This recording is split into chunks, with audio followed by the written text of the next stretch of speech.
Sur les côtes rocheuses, où l'eau est souvent battue par des courants froids, on trouve un crustacé bien particulier.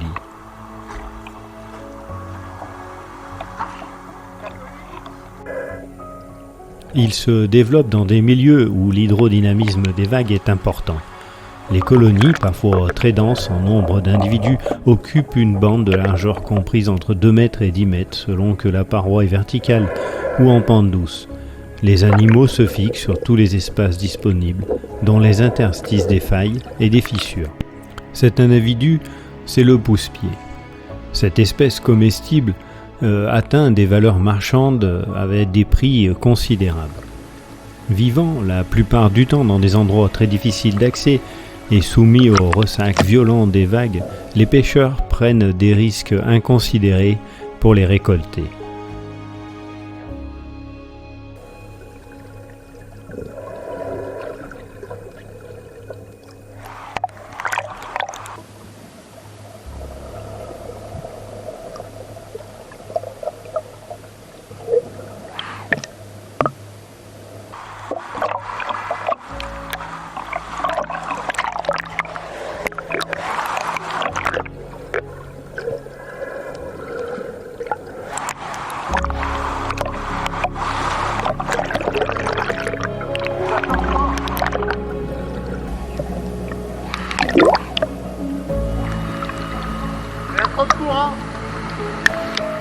Ici, le courant est trop violent. Il s'amplifie dans ces brèches qui se referment et nous devons faire demi-tour.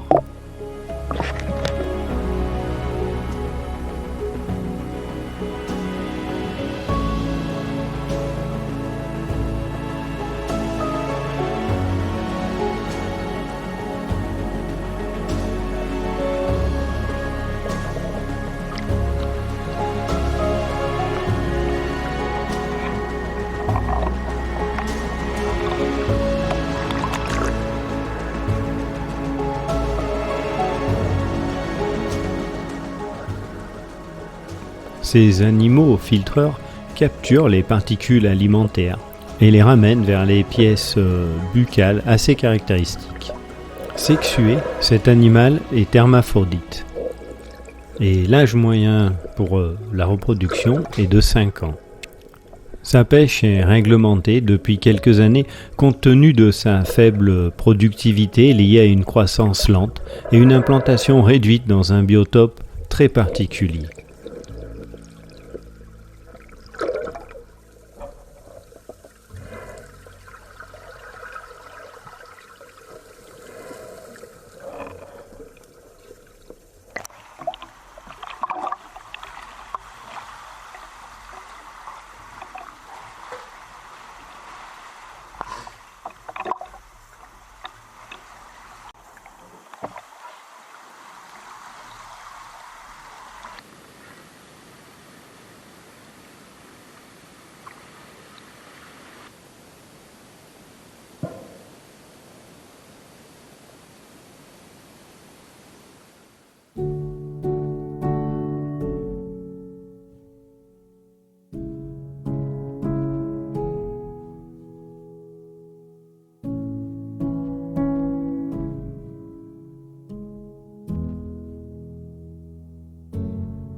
Le labre est un nom commun désignant certains poissons de la famille des labridés.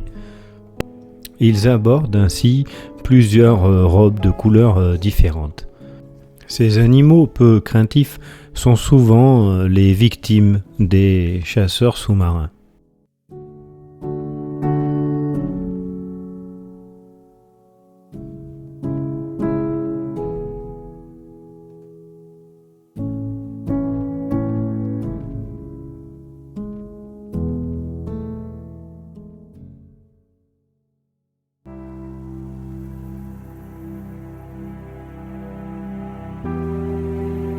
Le nom méduse désigne des formes libres de nombreux groupes de cnidaires.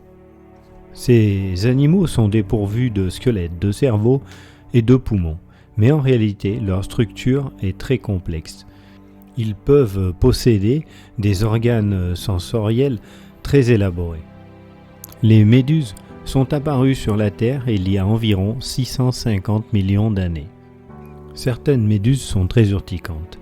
Ainsi, certains animaux se sont préalablement enduits du mucus de la méduse qui contient une substance les protégeant de ce désagrément. Au milieu des tentacules de cette méduse, on retrouve des poissons appelés des chinchards. Ces poissons se rencontrent de la surface jusqu'à 1050 mètres de profondeur en période hivernale. Dans le cas présent, la méduse leur offre une protection contre les prédateurs.